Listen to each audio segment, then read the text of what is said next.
Ya, jadi titik keseimbangan pasar itu terjadi kalau kita amati sebelah kiri E itu pada jumlah X1 fungsi permintaannya tinggi dibanding fungsi penawaran.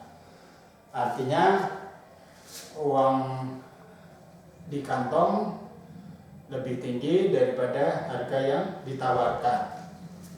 Sebaliknya di X2 yang ditawarkan 1000, duit di kantong 100. Bisa beli tidak? Tidak bisa, ya. Jadi transaksi itu hanya bisa terjadi di sebelah kiri E. Kita perhatikan pada titik E. Apa yang terjadi? Permintaan dan penawaran berpotongan, artinya dijual harga 100, duit di kantong juga ada 100. Jadi antara penawaran dan permintaan klop sama. Nah, itu yang disebut keseimbangan pasar atau market equilibrium. Nah, itulah contoh model permintaan dan penawaran secara kuantitatif, ya. Masih banyak model-model yang lain, tapi kita cukupkan untuk kita bahas. Oh ya, sebelum lanjut, bahwa yang dimaksud model itu bukanlah di sini masalah, ya, tapi modelnya jadi satu di situ. Tidak mungkin model tidak mungkin sama persis dengan dunia nyata karena terlalu kompleks, rumit. Nanti modelnya malah membingungkan, terlalu rumit. Jadi ini bukan ini, ya. Bukan ini yang dimaksud model. Tapi juga bukan ini, ya. Modelnya di mana, masalahnya atau dunia nyatanya di mana, ya. Jadi bukan juga atau ini. Ini tidak ada kaitan sama sekali model dengan dunia nyata atau masalah, ya. Nah, yang betul adalah harus beririsan. Modelnya dengan masalah atau dunia nyata itu harus ada interseksinya, ada irisannya, ada membuminya, istilah lain, ya. Tapi inilah yang benar, ya. Ya, jadi tetapi ini. Itulah yang harus diperhatikan dalam penggambaran model. Oke, kita lanjut sekarang kepada sistem, ya. Karena model dan sistem sangat berkaitan. Untuk itu saya hapus dulu, ya, sebelum lanjut pada pembahasan tentang sistem.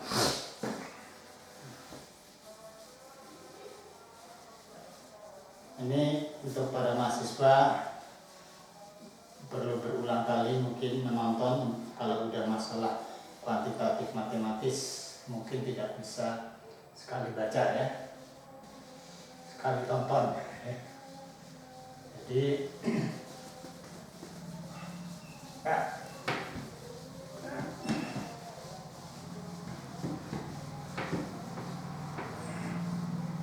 Oke, kita lanjut dengan apa yang disebut sistem. Sudah saya bahas sebelumnya bahwa yang dimaksud sistem adalah salah satu pengertian di sini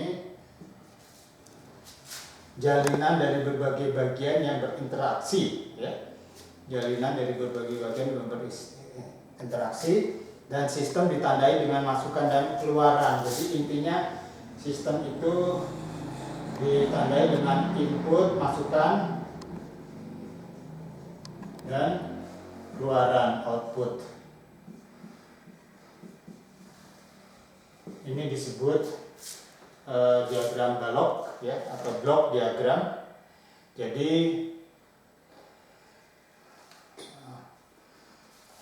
di sini adalah proses atau ada yang menyebut transformasi, ya, dan lain-lain, ya. Perubahan, ya, dari awalnya menjadi akhirnya, ya. Itu ada proses. Nah, kalau cuma satu itu disebut SISO, single out input, single output. Contoh di sini, ya, input, single output. Contoh di gambar adalah seperti ini, ya. Nah, sekarang misalnya kita ingin menggambarkan sistem model dan sistem jadi satu, ya, tentang peternakan ikan, coba, ya.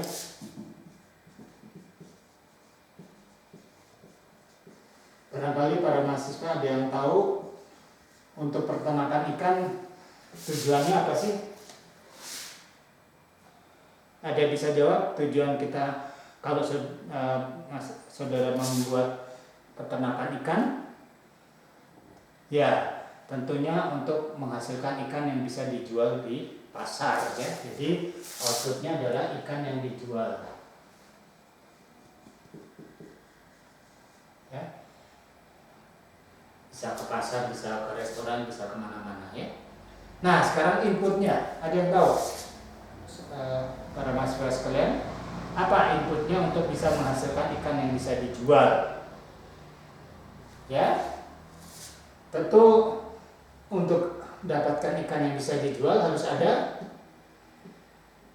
ya, bibit ikan, ya,